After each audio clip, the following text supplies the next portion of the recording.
एक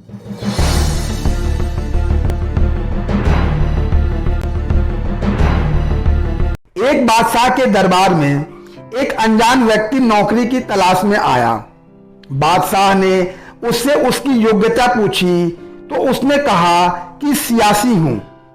अरबी भाषा में सियासी उसे कहते हैं जो अपनी बुद्धि और ज्ञान से किसी भी समस्या को आसानी से सुलझा सकता है। बादशाह के दरबार में सियासतदानों की कमी न थी, लेकिन बादशाह उसके आत्मविश्वास से बहुत प्रभावित हुआ और उसे घोड़ों के तबेलों का प्रमुख अध्यक्ष बना दिया गया।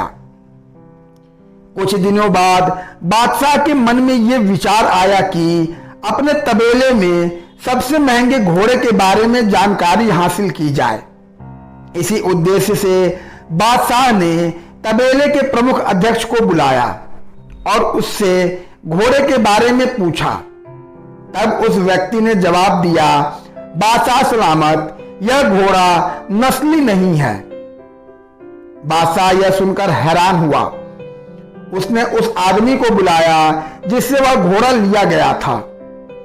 उसने बताया कि घोड़ा तो नस्ली है, लेकिन जब यह पैदा हुआ था तो इसकी मां मर गई थी और इसका पालन पोषण गाय का दूध पीकर हुआ है। बादशाह ने तबेले के अध्यक्ष से पूछा कि उसे इस बात का पता कैसे चला।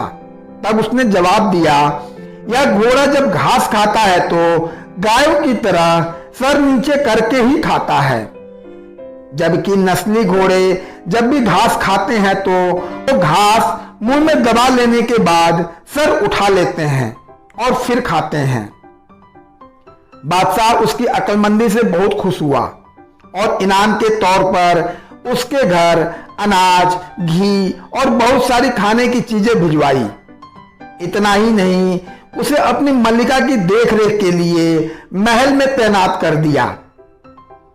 फिर एक दिन बादशाह को उस व्यक्ति की याद आई और उसने उसे बुलाकर अपनी बेगम के बारे में पूछा। तब उस व्यक्ति ने बताया कि रहन सहन तो मल्लिका जैसा है, लेकिन शाहजादी नहीं है। इतना सुनकर बादशाह के पैरों तले जमीन खिसक गई। उसका सर चकरा गया। उसे कुछ समझ नहीं आ रहा था। वो हकीकत जानना चाहता था, इसलिए उसने अपनी सास को बुलाने का हुक्म दिया। अगले दिन उसकी सास बादशाह के पास पहुंची तो बादशाह ने उसे सब कुछ बताया और सच बताने को कहा। तब सास सच बताने लगी, आपके पिता ने हमारी बेटी के जन्म लेने पर उसका हाथ आपके लिए मांग लिया था, लेकिन कुछ दिनों बाद हमारी बेटी मर गई। आपकी बादशाहत से करीबी रिश्ते कायम करने के लिए हमने किसी और की बेटी को गोद ले लिया और उसका निकाह आपसे करवा दिया। हकीकत जानने के बाद बादशाह ने उस व्यक्ति से पूछा कि तुमको इस बात का इल्म कैसे हुआ कि वो शाहजादी नहीं है। उस व्यक्ति ने कहा कि बादशाह, आपकी बेगम का नौकरों के साथ सलूक जाहिलों से भी बदतर है। कोई खानदानी आदमी इस तरह का बर्ताव नहीं करता। बादशाह फिर बहुत खुश हुआ और उसे इनाम के तौर पर खूब सारा अनाज और भेड़ बकरियां भेजी। इसके साथ ही उसे अपना दरबारी बना लिया। कुछ दिन बीते तो बादशाह ने सोचा कि मैं इस आदमी से सबके बारे में पूछता हूं, क्यों ना आज अपने बारे में ही पूछा जाए।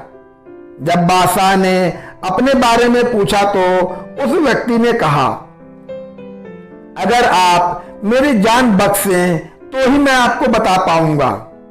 बादशाह ने उस व्यक्ति से वादा किया कि उसको कुछ नहीं कहा जाएगा। तब उसने बताया कि ना आप शाहजादे हो, ना आपका चाल चलन बादशाहों वाला है। इतना सुनते ही बादशाह को बहुत गुस्सा आया, लेकिन उसने वादा किया था कि उसे कुछ नहीं कहा जाएगा। लेकिन इस बार फिर से हकीकत जानने के लिए उसने अपनी मां को बुलवाया और उसे सच बताने को कहा। उसकी मां ने बताना शुरू किया कि तुम हमारी औलाद नहीं हो, हमने एक चरवाहे से तुम्हें गोद लिया था। बादशाह ने उस व्यक्ति को बुलाया और एक बार फिर पूछा कि तुम्हें इस बात का इल्म कैसे हुआ। तब उस व्यक्ति ने बताया कि जब भी कोई बादशाह किसी को इनाम देता है तो इनाम में हीरे जवाहरात जैसी चीजें देता है, लेकिन आप खाने का सामान और भेड़ बकरियां देते हैं। यह सुलूक किसी बादशाह का नहीं बल्कि चरवाहे के बेटे का ही हो सकता है। तो दोस्तों, इस ज्ञानवर्धक कहानी की तरह ही इंसान के पास कितनी ही धन दौलत क्यों ना हो, उसकी कितनी ही शान शौकत क्यों ना हो, इंसान की हरकतें और उसकी आदतें उसकी असलियत के बारे में बता ही देती हैं।